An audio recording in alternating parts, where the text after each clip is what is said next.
네, 존경하는 우원식 국회의장 그리고 선배 동료 의원 여러분, 더불어민주당 화성정 국회의원 전용기입니다. 오늘 한덕수 국무총리에 대한 탄핵 소추안이 보고되었습니다. 내일 이후면 탄핵될 것입니다.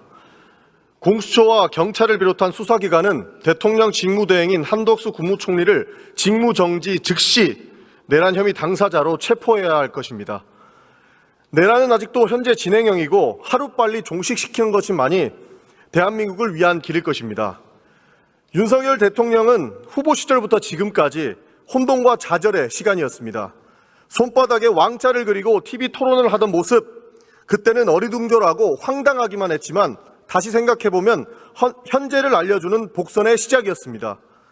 바이든을 날리면이라 우기고 MBC를 찍어 누르던 그 모습은 더 큰 폭력과 강압이 발생했으리라 예상했어야 합니다.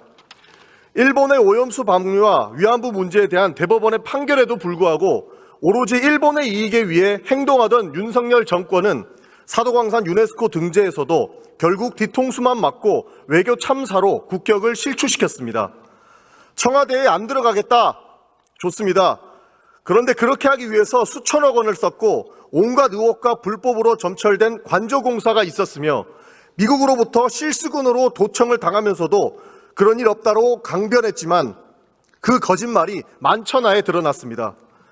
고속도로를 장모 소유 토지와 소재한 곳으로 틀어서 온갖 분란을 일으키고 배우자인 김건희가 대통령 전용기로 지인을 태우고 해외대회를 돌아다녀도, 그리고 300만 원짜리 명품백을 받아도 윤석열은 김건희가 박절하지 못해서라고 얼토당토하는 변명을 늘어놓기 바빴습니다.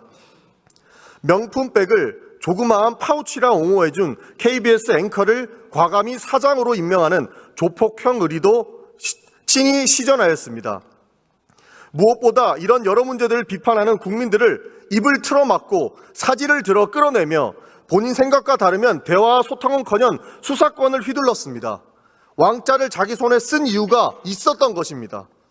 모든 국민이 김영선이는 해줘라 라는 대통령의 음성을 똑똑히 들었습니다. 비상계엄을 발표한 것도, 계엄군을 국회에 투입해 의사당을 침탈시키는 것도 모두 두 눈으로 분명히 보았습니다. 그럼에도 그는 위헌이 아니고 불법이 아니며 나는 문제가 되는 행동을 하지 않았다고 부르짖고 있습니다. 정신은 있는 겁니까? 집권 여당이라는 국민의힘은 어떻습니까? 권한대행은 헌법재판관을 임명할 수 없다느니, 권한대행에 대한 탄핵은 대통령에 준해야 한다느니 아직도 내란 행위에 반성하지 않는 여당의 모습을 보이고 있습니다. 온갖 궤변만 늘어놓고 있다는 말입니다. 심지어 이 두 주장도 서로 모순적입니다. 권한대행에 대한 탄핵이 대통령에 준할 만큼 권한대행을 인정한다면 왜 권한대행이 헌법재판관을 임명할 수 없습니까? 이미 거부권까지 행사하며 대통령의 권한을 적극적으로 행사한 총리가 헌법재판관을 임명할 수 없다는 논리가 도대체 어떻게 가능합니까? 자식들 보기가 부끄럽지 않습니까? 오로지 조직적 이익만을 앞세우니 앞뒤가 맞지도 않는 주장을 하고 있는 것입니다. 내란 동조 세력이라는 평가를 받아도 할 말이 없을 지경입니다.